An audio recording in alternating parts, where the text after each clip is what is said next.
class. I hope everyone is doing well. As we get close to the end of May, we're going to start winding down with our projects and stuff like that. And I'm going to try to keep the projects relatively simple. You guys did a really nice job on the comic style Photopea project. I saw a lot of great illustrations. I saw many of you took pictures of your dogs and or siblings or whatever and made up some really funny captions. They were a lot of fun to look at. So I want to kind of stay in the same kind of genre. And this week with Marty, we used I had you guys look at that Sin City style, which Sin City was a movie, animated movie it's pretty old now. So, but in the graphic design world, they'll still refer to as that black and white, high contrast drawing style as a Sin City type approach. So it's important to know. And in Photopea, it should be relatively simple to accomplish this. It probably is easier than the last comic that you've done. So what I want to do is, have a picture ready. And if you want to do your dog again, or you want to find a celebrity or whatever you want, I'll leave that like completely open and up to you. So here's a picture of George Clooney that I just dragged in from my desktop. And you always want to check the size the first time you, when you open this, just to make sure that's going to work with what we're going to do. Now, most tutorials, like if you continue doing tutorials or you're doing some of this stuff on your own, which I recommend, especially for those of you going into graphics too, usually if they don't tell you the resolution, the tutorials online are usually working with the resolution, and I'm going to go to image size, ... And that's where you see the size of the picture. They're usually working with a resolution that's around, 1200 to 1500 in its widest dimension. So this image is actually a little bit small because I got it off online. But since it's going to, we're going to make it high contrast anyway and mess it up. I don't really, it doesn't need to be that clear of a picture to begin with. But if you took a picture on your camera, you're going to find that these numbers are a lot larger and you have to make your numbers smaller. So I'm really going to just take the largest of the two dimensions and I'm going to make that 1400. And I'm going to make sure that they're linked by clicking on the link button here so that another number changed and the ratio of that stays the same. You can kind of tell by looking at the numbers. And I'm just going to click OK. And it'll make my picture a little bigger. And you can see it's not that terrible of a picture. Oh, excuse me. Okay. So here's George Clooney, and this is what's nice about this Sin City tutorial is that there's very few steps and it's relatively simple. So once you get your picture set up and the image size kind of the way you want it, with comics or anything where you're going to add text, it's always good to have some extra space for your text. So if we were just going to make this image and just not add anything to it, I might want to crop it into an area down here. But since we could add text and stuff to this later on, I'm going to leave these open spaces out there, and that's fine. Okay, so the first thing that Marty did was, besides the image size, is actually to make it a high contrast picture. So he used something in image adjustments. So I'm going to go to image adjustments, and he went down to threshold, and there it is. And you can see instantly it makes it a high contrast black and white picture. Now if you move this slider around a little bit, it'll change the amount of white and black in it. And being that I'm going to make the background completely black anyway, I'm really just looking at the subject matter of your picture. So whether it's your dog or somebody, you don't want your face to be that dark because you can't even tell who that is. But somewhere in this area, there's enough detail of light and dark to kind of balance it out and make it actually look like it still kind of looks like George Clooney. So, you're probably not going to change this all that much, but you just mess around with that and then just click OK. And there you go. You have a high contrast image now. So that's a real simple step.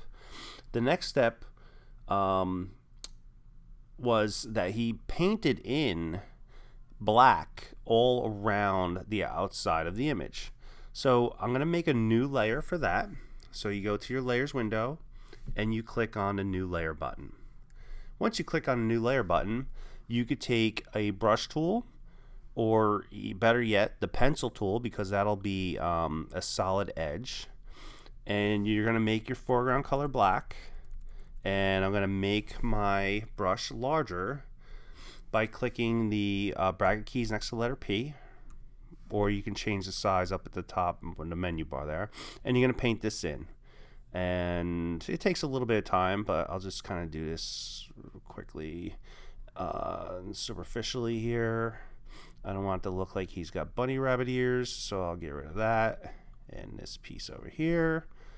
And if you leave some areas, that's fine. If you leave little white edges around it, it depends really on what your image looks like to begin with.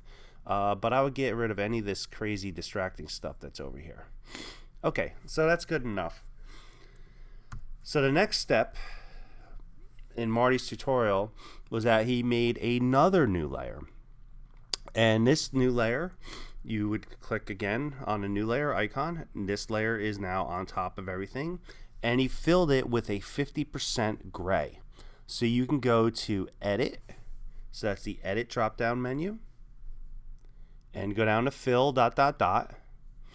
And you could pick right out of here gray and leave that on normal, opacity 100%, and click OK. You can see it filled it with gray. And really, we're very close to having the image part of this done at this point. So there's just a couple filters to use. The first filter Marty used was noise. So go to your filter drop-down menu, go to noise, add noise. And we want the amount to be all the way at 200%. We do want monochromatic because you can see that if you you don't want any color information in there. We just want this to be black and white information. And distribution, leave on uniform, and click OK. And then we're going to do another filter. So back to filter. Then we're going to go to blur, and we're going to do a motion blur. Now, the angle that Marty used was somewhere around 70% or something like that. But as long as it's like near like the top, I think, coming down angle, because you kind of want to make this look like kind of the angle that rain would be coming down. Okay, so anything near the top of the angle bar here would be fine. So, between like 10 o'clock and 2 o'clock in this circle, it would be perfect. So that's entirely up to you. So I'm just going to click OK on this, and you can see now it blurred all those lines. And we want to blur it some more. So we're going to go back to filter, and you're going to go to the top here where it says last filter. There's a key command for that, but it looks a little complicated. So it's probably easier just to go to filter, last filter. And you're going to do this just a couple times more. So I did it 3 or 4 more times. Okay. The next move we're going to do is change the layer blend mode to vivid light. So I'm going to change this from normal to vivid light. And this is the layer blend mode. I did that a little quick there, so let me go back. So I'm still on this layer. We want to be able to see through this, so I got to find vivid light. Here it is. And now this layer blend mode is vivid light. And you can see through it now, but we kind of lost it a little bit. So we have to increase this by adjusting our contrast of this layer. Even though we can't see it, we're going to adjust the contrast of it now. So we're still on the top layer, which is layer 2. And I'm going to hit Command L on the keyboard. Now Marty, actually Command L didn't work for some reason. So I'm just going to go to Image, Adjustments, Levels, Control L. Should work for you. And then once you're in here, if you bring these sliders across, you should start to see the lines come through. There they are. Okay, so let me zoom in a little bit so you can see a little more. And that's what we want. We want the lines to start coming through the image on both sides. So I'm taking the underneath the little mountain here, which is only middle information, because remember we made this high contrast black and white. So we want to move the white slider and the black slider both toward the underside of this like area right in the middle. And you play around with this. You decide how much you want in there. Okay, so you want this kind of like sketchy looking thing going on here where it actually looks like it's kind of rain going across it. You click OK, and now you have it. The image part of this is done. The only thing remaining would be adding captions and text. So at this point, I would save, and then you can come back and add in your text and your shapes. All right, guys, good job, good luck, simple assignment, have fun with it. And don't forget to save. Some of you are having trouble saving as a PSD. You can also, remember, try doing export as. If neither of those work, some of you took a screenshot of it. That's fine too. I would zoom in as much as you can on your screen and then take a screenshot of it. It's entirely up to you. But try both those things first. Remember, we're saving from this file, not the file from the web browser. All right. Thank you.